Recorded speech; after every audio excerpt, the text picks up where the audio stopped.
Salut, j'espère que tu vas bien. Aujourd'hui, je te présente mes outils de travail avec lesquels je travaille quotidiennement pour assurer l'efficacité justement dans mon organisation. L'objectif principal, je veux pas que tu en viennes à intégrer ces outils-là nécessairement. Si toi, tu es à l'aise avec certains de tes outils de travail, c'est correct. Tous les outils sont bons, toutes les méthodes sont bonnes, mais il faut juste savoir lesquels sont adaptés pour toi et lesquels est-ce que tu aimes utiliser. L'objectif de la vidéo, c'est vraiment de te faire comprendre l'efficacité quand tout est cohérent à travers notre planification, puis comment ça peut être facilitant.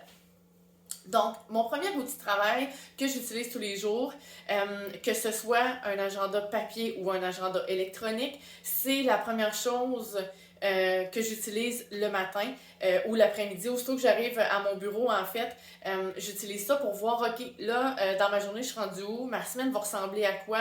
C'est quoi les événements que j'ai planifiés? Pour toujours prévoir un coup d'avance, qu'est-ce qui va s'en venir? Quand je disais au début agenda papier, j'ai déjà travaillé longtemps avec des agendas papier, mais depuis que j'ai intégré d'autres, exemple Calendly que je vais parler tout de suite après, d'autres applications, ben ça en est venu à se connecter les deux ensemble. Donc j'ai sauvé du temps parce que j'avais plus besoin de venir retranscrire les rendez-vous qui se prenaient au fur et à mesure. Puis moi, Google Agenda, j'aime beaucoup l'utiliser. J'ai la plateforme justement Google comme téléphone, donc mais ça peut être Outlook, ça peut être d'autres agendas électroniques ou agendas papier, c'est comme tu le veux. Je fais simplement te partager les miens aujourd'hui. Ensuite de ça, j'ai parlé de Calendly.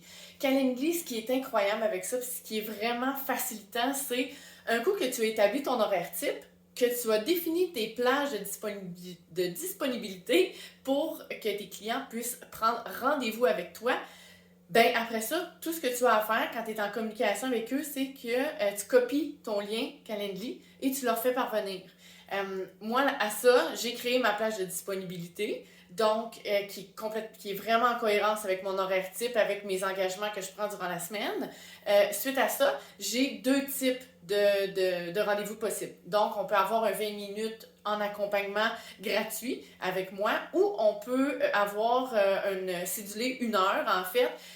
Mais encore là, une autre petite parenthèse, je viens toujours céduler un 20 minutes supplémentaire à mon heure d'accompagnement parce que si ça excède, je veux pouvoir offrir l'accompagnement que mon client a besoin.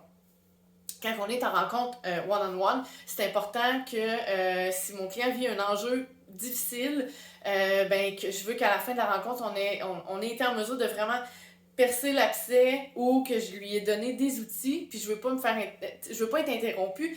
Mon client, je vais lui donner le meilleur service qui soit. Donc, suite à ça, mon Calendly, ce qui est intéressant, c'est dès que le client prend rendez-vous dans l'application Calendly, c'est automatiquement joint à mon agenda. Donc, ce qui est intéressant, c'est quand je me connecte à mon agenda le matin, que je regarde à quoi ma journée va ressembler, mes rendez-vous clients sont là. Fait que ça se peut qu'en cours de semaine, j'ai des journées qui se remplissent. C'est une bonne chose, mais de là que quand les disponibilités sur Calendly ont été faites en considération avec l'horaire type, les rendez-vous peuvent s'ajouter sans jamais que tu aies à avoir peur d'empiéter sur autre chose. Ça, c'est un des outils qui fait en sorte que justement ton esprit peut se libérer parce que tu n'as pas à avoir peur de soit manquer de temps, de ne pas avoir peur d'empiéter sur autre chose, quoi que ce soit.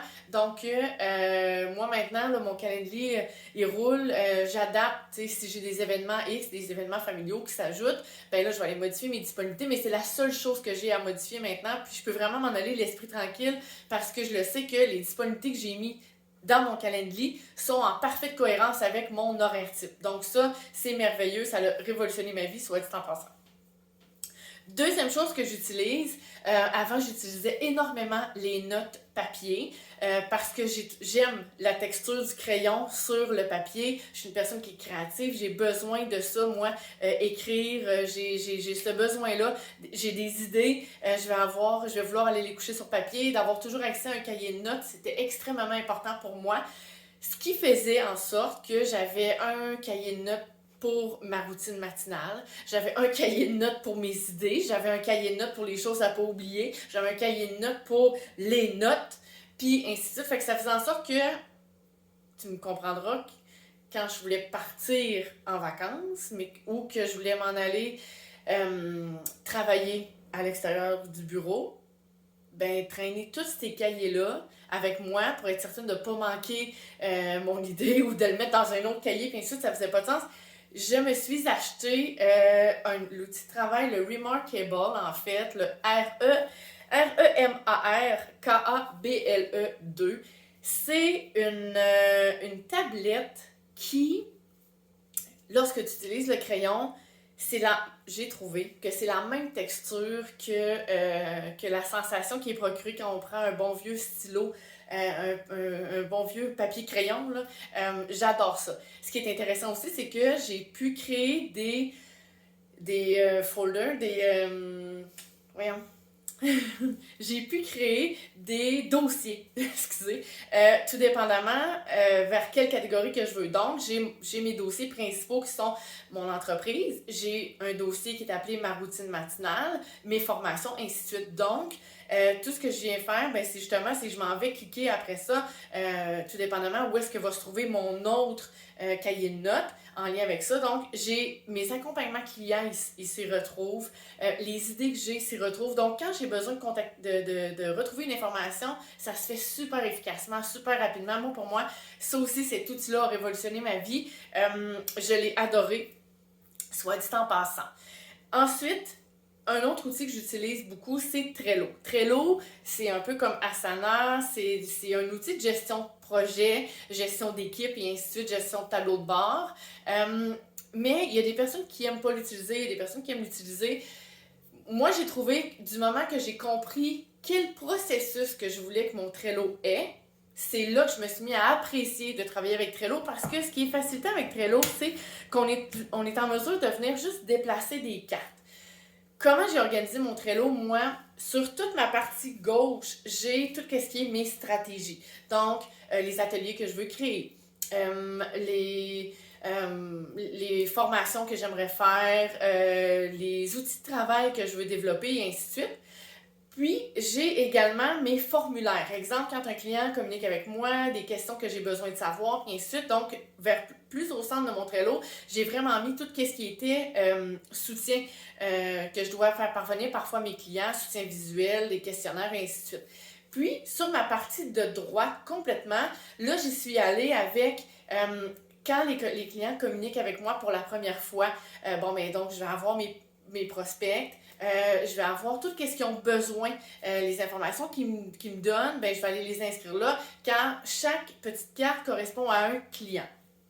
Ensuite, je viens les bouger, tout dépendamment, là, je suis rendue où, exemple, parfait, le client, on a studié un premier accompagnement ensemble, je vais le mettre dans mes clients, premier accompagnement ou clients actifs, tout dépendamment, quand on est rendu à plus d'un accompagnement ensemble, là, il va vraiment devenir dans mes clients actifs pour garder toujours des suivis à toutes les fois qu'on se parle, m'assurer justement que nos notes, tout est inscrit, puis qu'on n'échappe à rien. Donc, j'en suis venue à travailler avec Trello de cette façon-là. C'est devenu super facilitant, super efficace pour moi.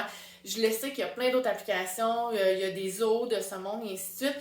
Pour l'instant, moi, Trello, j'aime l'utiliser pour ça. Je le trouve simple, je le trouve efficace. Et je vais terminer avec ça en disant toutes les applications sont bonnes. Mais vas-y avec ton feeling à toi. Vas-y avec les applications que tu aimes travailler. Vas-y avec les outils de travail que tu as de la facilité avec parce que le temps que tu prends à essayer de te concentrer à utiliser un outil, le temps que tu prends à essayer de te convaincre d'aller l'utiliser, c'est du temps précieux que tu perds à ne pas travailler sur ta stratégie, à ne pas travailler sur ton développement d'entreprise et ainsi de suite. Puis c'est primordial de passer du temps de qualité sur les actions qu'on a à faire quotidiennement. Sur ce, j'espère que mes outils de travail vont t'avoir aidé. Puis peut-être que ça va t'avoir donné aussi la chance de voir l'importance quand toutes nos choses se parlent, quand on a une facilité de travailler avec, ça change toute la donne. Je reviens souvent à l'horaire type, mais toute part de là, c'est là qu'on établit justement nos engagements qu'on a personnels, les engagements professionnels, les moments qu'on veut prendre pour soi. Puis du moment qu'on établit ça, puis qu'on fait communiquer tout le reste en cohérence avec l'horaire type, c'est facilitant, c'est facile de garder le contrôle sur notre plage horaire. Puis, voilà. Sur ce, je te souhaite une excellente journée, puis j'espère t'avoir aidé aujourd'hui. Bye!